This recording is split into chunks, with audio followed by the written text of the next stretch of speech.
She had always been distant, confident, untouchable in her alien elegance. But that night, when she leaned on my shoulder and whispered words I could barely comprehend, my heart skipped, and every certainty I had vanished in an instant.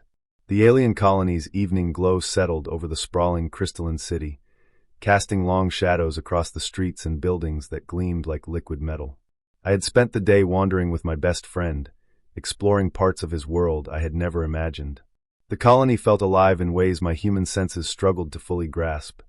The soft hum of energy coursing through the structures, the distant calls of creatures I had never seen, the delicate scent of alien flora that clung to every courtyard.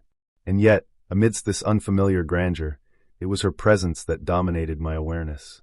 My best friend's sister, my alien partner by companionship, though nothing more had been declared, moved through the colony with an effortless grace that made each step seem deliberate, each gesture a quiet command. Her violet-tinged skin shimmered faintly under the lights, her long hair flowing like a river of ink over her shoulders, and her eyes, sharp and sparkling, always seemed to pierce directly into the corners of my heart I had tried to hide even from myself. That evening had been a gathering of her people, a celebration of minor victories in their community, filled with laughter, alien music, and a warmth I could only partly understand.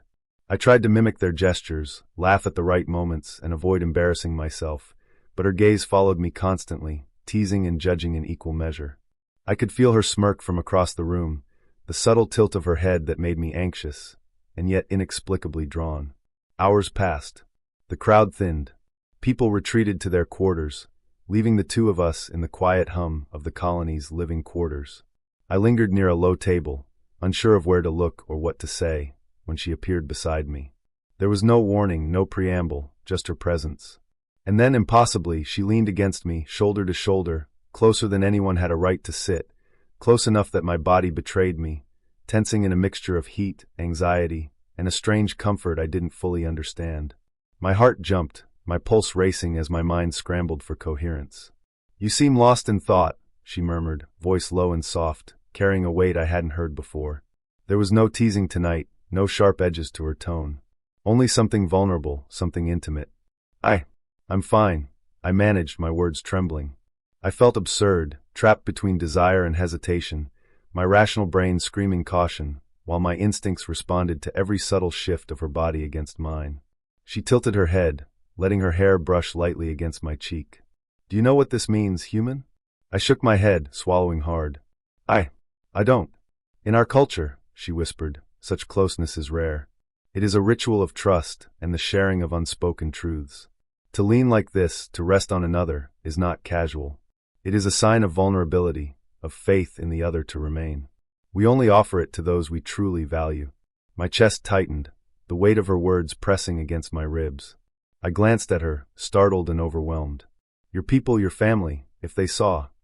Her lips curved faintly, a small, broken smile, though her eyes remained steady, piercing. "They would not understand, and I do not need them to. This is between us. Only us." She shifted slightly, the warmth of her shoulder pressing gently against mine, and a shiver ran through me. Her proximity was suffocating, intoxicating, and I could not pull away even if I wanted to. "Why me?" I whispered, my voice small, vulnerable in the face of her alien certainty. "Because you endure," she said, pressing her forehead lightly against mine, a simple contact that sent a jolt straight through me. "Because you persist where others falter. You are fragile, yes, but in that fragility I see courage. Depth. Humanity that is rare, precious, fleeting, and yet capable of astonishing strength." Her words struck me like lightning, shaking the foundations of everything I thought I knew about humans, about aliens, and about myself. I had never considered that my small endurance, my awkwardness, my attempts to fit in could mean anything to anyone, let alone to her. She intertwined her fingers with mine, tentative but deliberate, and the warmth of her touch anchored me, grounding me even as my mind spun. "Humans," she whispered, her voice trembling slightly, "do not last long. You are fragile, your hearts beat too quickly, your lives too short. And yet, I ask you now, against every instinct I have learned, to remain. Stay. Not as a visitor, not as a passerby, but as someone who endures with me." I blinked, caught in the impossible weight of her request. "Stay? With you?" "Yes," she said, her forehead resting lightly against mine, her breath warm against my skin. "Stay. Be here. Be present. Trust me as I trust you. That is all I ask. Will you?" Her confession shattered me, a tidal wave of emotion crashing over every rational thought.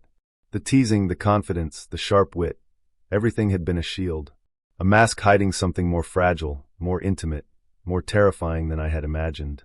She trusted me. She asked me to defy every assumption, every limitation of my human life, and simply remain with her. I reached out fully, taking her hand in mine, intertwining our fingers completely this time.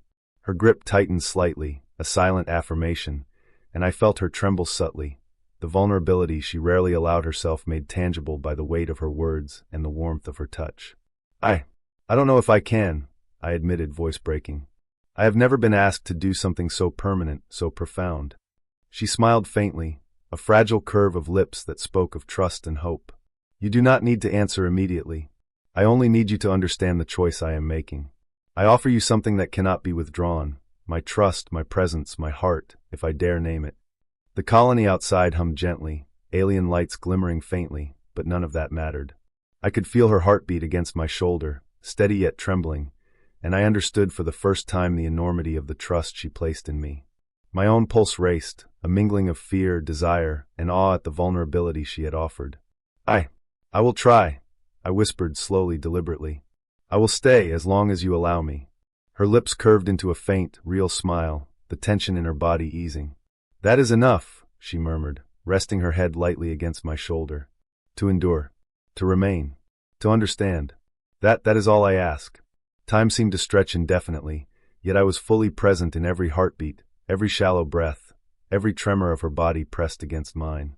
I realized that night that her request was not a test of my physical endurance or strength, but of my humanity, my capacity to trust, to remain, to connect across the boundaries of species, culture, and expectation.